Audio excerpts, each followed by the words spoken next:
Saxons! You made it through another week. This is Ms. Masters, coming at you from the North High Library with First Chapter Friday. I've been featuring books by and about Hispanic and Latinx individuals the past few weeks because we're celebrating Hispanic Heritage Month from September 15th through October 15th. This week, though, was Banned Books Week, and I've been highlighting on social media books that have been banned or challenged in the US, but are available for you to read in the North High Library. Today, I'm going to read to you the first chapter of a book that falls in both categories, Mexican Whieboy by Matt de la Peña. The main character, Danny, feels trapped between cultures. At his fancy private school in San Diego, he feels too brown. With his dad's family, he feels too white. And he's convinced it's this whiteness that made his dad abandon him and his blue-eyed, blonde-haired mom and go back to Mexico. The book, along with several others, was banned by the Tucson Unified School District in Arizona in 2012 because state officials claimed it was promoting racial resentment. A group of students and parents sued the school district on the grounds that banning the book and the program that taught it violated their rights under the First and 14th Amendments. The book has since been reinstated in the school district. Let's get to reading. Again, this is Matt de la Peña's Mexican Whieboy.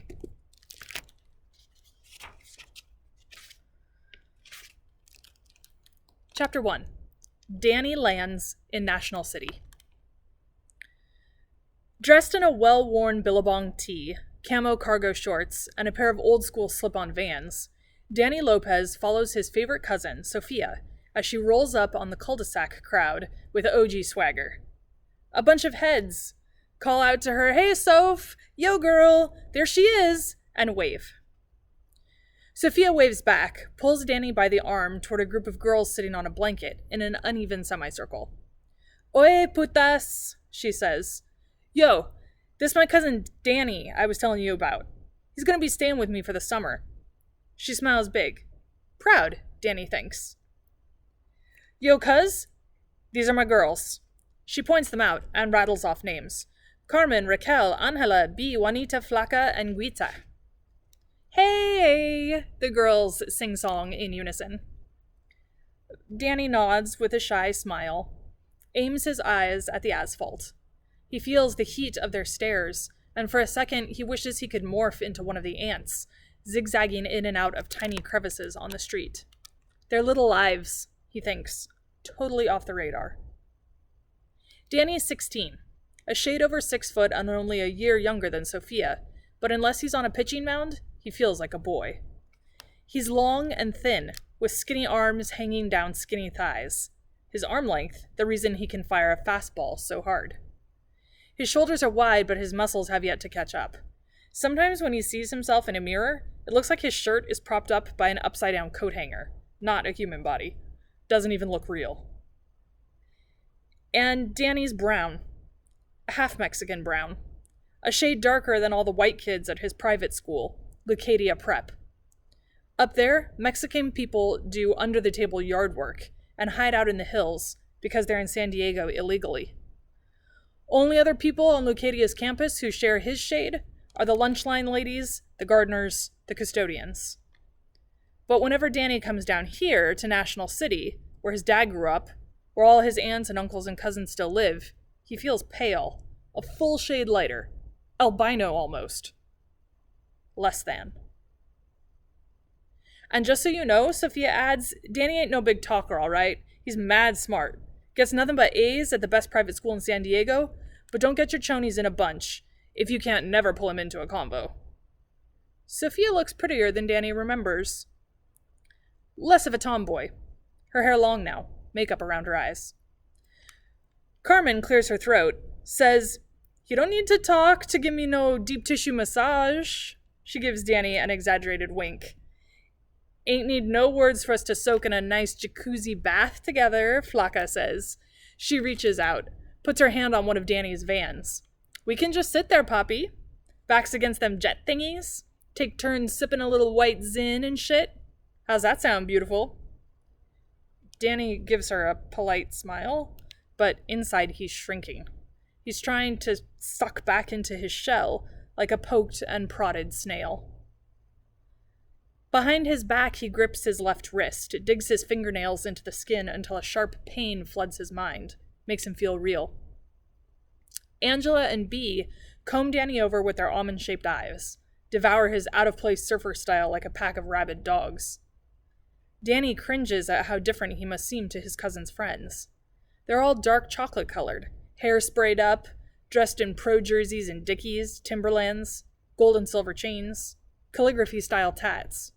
Danny's skin is too clean, too light, his clothes too soft. "Que putas," Sophia says, slapping Flaka's hand away from Danny's shoe. "Leave my cuz alone already. He only just got here today." She turns to Danny, says, "I see my homegirl's gonna try and corrupt you, cuz. Better watch it, though. These hennas got mad STDs. "Say what?" Carmen shouts. "For real. I seen them jumping off like fleas." Sophia plays like she's swatting germs out of the air and stomping them on the ground. Danny sees all the girls are laughing, so he laughs too. As Sophia switches topics, brings up their annual summer trip to the Del Mar Fair. "Speaking of alcohol, Flaka, which one of y'all is sneaking in the thermos of jungle juice?" Danny eyes a group of guys playing stickball at the mouth of the cul-de-sac. A wave of butterflies passes through his middle. His game. His pitching arm starts to tingle, his right elbow and fingertips, like he's already gripping the seams of a baseball. A Pavlovian response, he thinks, recalling his psych teacher's chicken scratch scrawl on the chalkboard. The guys playing stickball are all Mexican, except the one waving the bat around. He's black. Danny watches one of the Mexican kids lob a meatball down the middle, and the black kids smack it over the roof of the house. Watches everybody react, start dancing around, showing off. He'd give anything to be out there playing instead of standing here watching, trying to maintain this smile out of respect. He digs into his wrist some more with his nails, breaks previously broken skin, and pulls away. A smear of blood he wipes away with his other hand, rubs off across his dark jeans. Back home, his mom is always on him to stop digging, but that only makes him want to dig more. Danny looks around the cul-de-sac. Everyone is Mexican. The girls, the guys, the young kids, the mailman, even the mangy chocolate lab tied to a lamppost sleeping. He spots a pretty girl, chasing a little boy across the cul-de-sac. She's tall and thin, Mexican like everybody else, but different. She's lighter too, like him.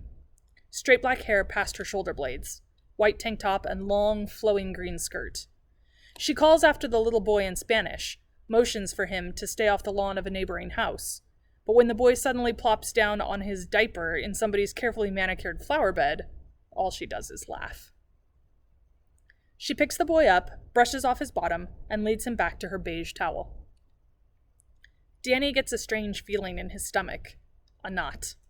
He wonders, since she's light-skinned, if she has a white mom too, like he does. He watches her carry the boy back to her blanket and sit down. Then he turns back to the guys playing stickball, wonders if his dad ever played here. If his dad ever stood on the exact section of cul-de-sac he's standing on right now. He pictures his dad's face, like he always does, the last time he saw him. They were on the steps outside their old apartment, 3 years ago. He wouldn't look up or say anything. They just sat there together, cars driving by, the sun going down, a beard dangling from his dad's right hand. The next morning, he was gone. But the reason Danny's chosen to spend this summer in National City, instead of in San Francisco with his mom and sis, is because he's got a plan. He's going to save his money and fly to Mexico, to Ensenada. He's going to track down his dad and spend some quality time with him, so they can get to know each other again. "Yo, check out my new tattoo," Flaka says, pulling her jeans halfway down her butt, revealing the letters OTNC written out graffiti style. "Ooh, that's tight," Sophia says, gently touching the skin around the swollen letters. "Lowe's bro did it? Bet it hurt right there, girl. It's all fleshy." "Nah. Lowe's older brother's good, Soph. I could barely feel the needle." "Stop lying," Carmen interrupts. She turns to Sophia, shaking her head. "I was right there with her. She was bawling her eyes out before he got halfway through the O." As everybody laughs at Flaka, Danny glances over at the guys playing baseball again. Nobody plays stickball in Leucadia. Why don't white kids play stickball? He wonders. Maybe because they have real baseball fields? Or because the houses are too nice? Or maybe they've just never thought of it. He turns to check on the girl with the kid again, feels the knot rise, then cuts back to the game. If you'd like to read more, you can reserve Mexican Whieboy for pickup on the library's website. The website has been completely redesigned too, so you should probably go there just to check out what's new.